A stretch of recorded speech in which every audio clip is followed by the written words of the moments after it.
लेकिन हमारे श्री कृष्ण कैसे महाराज गौचारण के लिए जाया करते, जितने भी ग्वाल बाल सब मंडली बना के बैठ जाया करते, जाए ब्रज में कहें छाक लीला, वह बैठ जायो करते।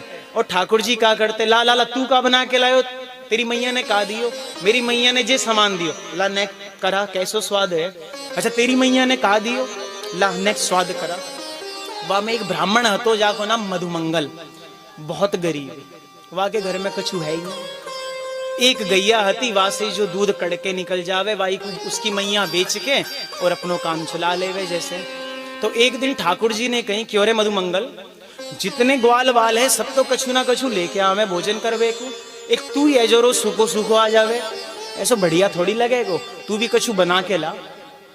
मधुमंगल ने सोची कि मैं यह मना कैसे करूं, मेरो परम मित्र है, मैं यह मनो कैसे कर सकूं। तो उन्होंने कहा ठीक है लाला, मैं तेरे काज कछु बना के लाऊंगा कल।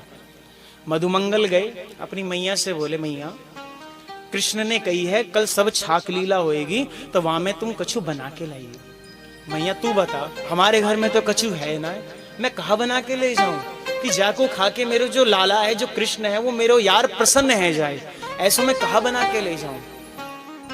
अब जब मधुमंगल की मैया ने देखो कि घर में तो बाकी कछु ना है, उन्होंने कहा कि उन्होंने कही लाला देखिए 2 दिन पुरानी बासी छाछ रखी है, अगर तू एक काम कहे तो मैं यहाँ की कढ़ी बना दूं, न एक बेसन डाल के तू बोले तो मैं कढ़ी बना दूं, लेकिन लाला खट्टी बहुत होएगी ये। उन्होंने कही मैया तू कछु तो बना दे, मैं खाली हाथ तो ना जाऊं अपने ग्वाल बाल के आगे, तू कछु बना दे। तो मधुमंगल की मैया ने कहा कि वो महाराज सुंदर वो कढ़ी बना दे और एक पात्र में करके दे दे। अब वहां पर जब छाक लीला होने लगी, जितने भी ग्वाल बाल थे सब अपने सुंदर सुंदर पदार्थों को निकालने, कोई मालपुआ, कोई रबड़ी, कोई कचौड़ी, कोई मलाई, महाराज कोई दूध लायो, कोई दही लायो, कोई माखन लायो, खूब सुंदर सुंदर पदार्थ लाए और सब ठाकुर जी को निवेदित करें। ले लाला पहले तू भोग लगा, ले लाला पहले तू भोग लगा। अब इतने में मधुमंगल ने देखी कि महाराज जी इतने सुंदर सुंदर पदार्थ ला रखे हैं, मैं यहाँ पे अपनी वो 2 दिन पुरानी बासी छाछ की महाराज कढ़ी खिलाऊंगा तो मेरे लाला का प्रसन्न है वो, और जितने भी यहाँ ग्वाल बाल बैठे हैं ना सब मेरी हंसी करेंगे, सब मेरी हंसी करेंगे। तो मधुमंगल ने सोची क्यों ना एक काम करूं, मैं जाके छुप के ये जितनी कढ़ी है सबको पी जाऊं, सब कढ़ी को पी जाऊं, और लाला पूछेगो कछु लायो तो मैं कह दूंगा ना मैं लायो ही ना। मधुमंगल गए महाराज पीछे कदम वृक्ष के पीछे, और वो जो पात्र में जिसमें कढ़ी थी उसको पीने लगे, और हमारे श्री कृष्ण को ये बात पता चल गई। श्री कृष्ण ने सोचा कि अगर आज भी इसने मुझे अपनी माँ के द्वारा बनाए गए इस पदार्थ का भोग नहीं लगाया तो इसकी दरिद्रता खत्म नहीं होगी, एक बार ये मुझे अर्पण तो कर दे, मैं इसके जीवन भर की दरिद्रता खत्म कर दूंगा, एक बार ये मेरे को कुछ अर्पण तो करे।